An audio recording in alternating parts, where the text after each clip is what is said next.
Again, now you can feel the effect of this most powerful mastaba of Meher-Ruka.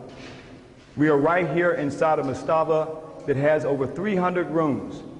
This brother formed his mastabas for his whole family, like a home with rooms and many rooms, and look how large it is. And we're talking about during the Old Kingdom. And he was a Tajeti, or what is known as a vizier for Teti. Now, what was his job? What did he do? He looked over all the others who were the builders of the mastabas. He also was the overseer of the crafts in the area.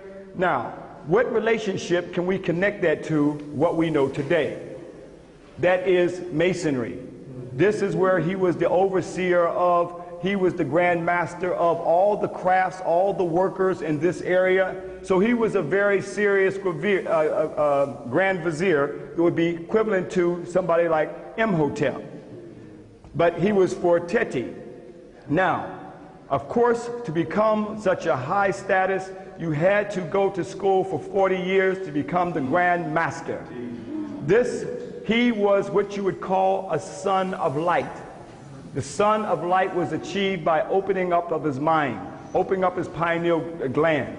The position that you will see of all the Grand Masters, such as Meher-Ruka, is with his left leg forward. And many of the other kings, you always see the left leg forward. Why is the left leg always forward?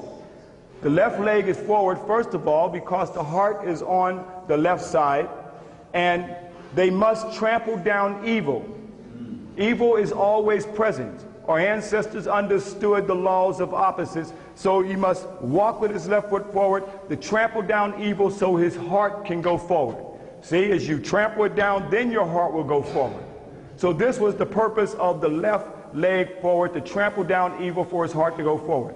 Later, the European military took this from Kemet: left, right, left, right, left, right. This is where that came from. This African here also has the apron. That's the symbol, and he also has the collar. Now look at that very closely, because you know this guy. His name is George Washington. He has his left leg forward. Look at the collar and the apron. Where did it? Now you have come back, all the way back, and seeing the origin. But we want to show you where this came from. This didn't start in no 1717 tea house in England. This was the 360 degrees what we had, not no 33 degrees, a few degrees above freezing. These were the true Grand Masters. This is the origin. So why would you go back to Jerusalem with Solomon's temple, supposedly where Hiram Habib was the Grand Master for Solomon of 900 years BC? Brothers and sisters, this is over 4,000 years ago. There was no Hiram Habib yet. There was no Solomon yet. So why should we be worshiping them? Because we have lost our story. This is where it all began, Masons. Huh? This is where it all came from. This is the true worshipful Grand Master that stood in the northeast corner where you are right now to get the light, where the light of the world came from. This is where the Pythagorean order came from.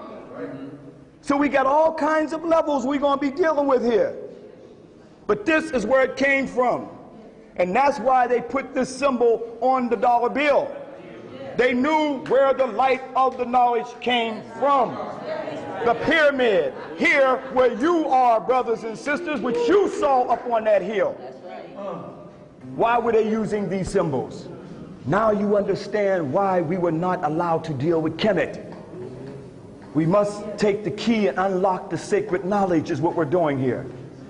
But brothers and sisters, we come back to grab you with the Grand Master's grip, to bring you up to the living perpendicular to who we are as an African people. That's what we're trying to do here, brothers and sisters.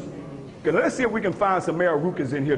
But Shaka Musa Ba Shango, won't you come on up here for a minute, brother? Come on up. No, hold up, brother. Wait, hold it, brother. Hold your thought for a minute. Just hold your thought. Walk on up there, brother. Up here to this top. Walk on up there, brother. Turn around and no, turn around. Put your left foot forward. Now, who does Meher-Ruka look like? It's Shaka Musa Ba Shango. Look at that. Look at that. spirit's still going on. Brother got the same jaw structure, everything. There you go. Still got it. Well, he got his intact. They knocked Mayor Rukas off. Take your picture now. So hold this one. Hold this one. Yeah, the power. Yeah, the power. Light power. There he is. There he is, right there, Mayor Rukas. All right. All right. The most powerful clothing that the Grand Masters, the Son of Light, could put on their bodies was what is called the wasket, the collar, as you see him wearing right here.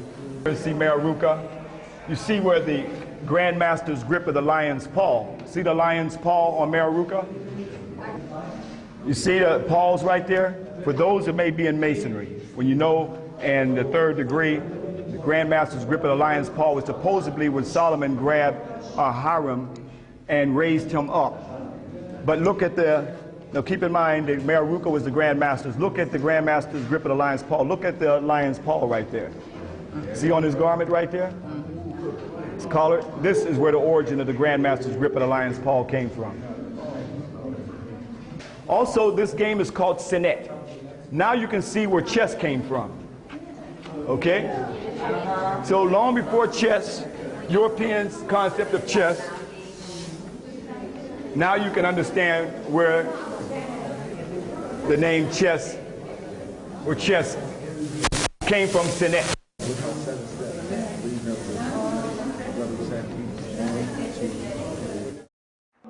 Ruka of the 6th dynastic period over 4,000 years ago. But look at this. You see him with the collar and the apron because he was truly the Grand Master of his time. Now you can understand where George Washington with his left foot forward, the apron and the collar is all coming from you, Brother Mason. Coming from you. But yet you know the secret. Tell me about Mayor Ruka then. Tell me about Imhotep. Tell me about Amun-Ra, son of Apu. Tell me about May. We had this thousands of years of knowledge, Brother Mason. I don't mean nothing disrespect, but we must open up to who we are unless we stay eternal slaves. Let's go back to the craft of Amun-Ra. Let's go back to the Grand Masters who taught for thousands of years. Got your African architect of the present day Masons, like in St. Louis. Here you can see they got the step pyramid from Saqqara of Imhotep, of the African architect Masons, as they said in their Freemasonry magazine. Let's go after this, even the lotus columns and everything. Even if you were to go inside of white folks' Western Freemasonry, here they talk about the 1st degree, 2nd degree, 3rd degree of entering apprentice, and the 3rd degree is the Blue Lodge, and the Blue Lodge is supposed to be the Grand Master. How can you be a Grand Master in the 3rd degree? Our ancestors said you went to school for 40 years to become a son of light, of 360 degrees of a Grand Master. And now they're going to say 3rd degree, and then they're going to have all these white folks on here. Imhotep's not on here. You got the Scottish Rite Order, and then also the York Rite Order, and the Scottish Rite, York Rite, and the Royal Arch Rite and Knights Templars make up what they call the 33rd degree. But nothing is on here about Imhotep, Amun-Hotep, the son of Hapu, May, Pen-Ra, African Grand Masters who lived thousands of years before white folks' Western Freemasonry. But at the same time, the daughters of the Nile and the Shriners, they use everything of Africa to make up their structure of Freemasonry, but don't give credit to where they stole it from. They got an order in the 13th degree called the Royal Arch Order of Solomon. But that Royal Arch Order, brothers and sisters, can be found right there in the Kemetic Nile Valley. The archers and Medina Habu to Ursa Ma'at Ra Septembin Ra, as I'm standing in a position called the Ka Nisi Yamsu. That means that we must walk with our left legs forward to trample down white supremacy for our spirits to go forward. So that is called the Ka Nisi Yamsu. On the Hetch Heteru, you see our ancestors carved over 3,000 years ago in the Ka Nisi Yamsu to trample down evil for the heart to go forward. That's what we as black men have got to walk in the Ka Nisi Yamsu to trample down white supremacy for our spirits to go forward. Look at the Ka Nisi Yamsu and see that their sketch of the grand hailing sign is based off of your Ka Nisi Yamsu. This is the African. You got it carved in stone over 3,000 years ago. What makes their sketch more sacred than what you have? They still have their initiation in the Western secret society with the left foot forward and walk to trample down evil for the heart to go forward. This is their military training, left, right, training the Marines in initiation into the secret society, taken from who? The African Grand Masters like Amun-Ra, Ra, walking in their left leg forward called the Ka Nissim Su. This is where they copied it from your African Grand Masters. Look at this. This is the whole secret society right here. This is the secret, your ancestral knowledge.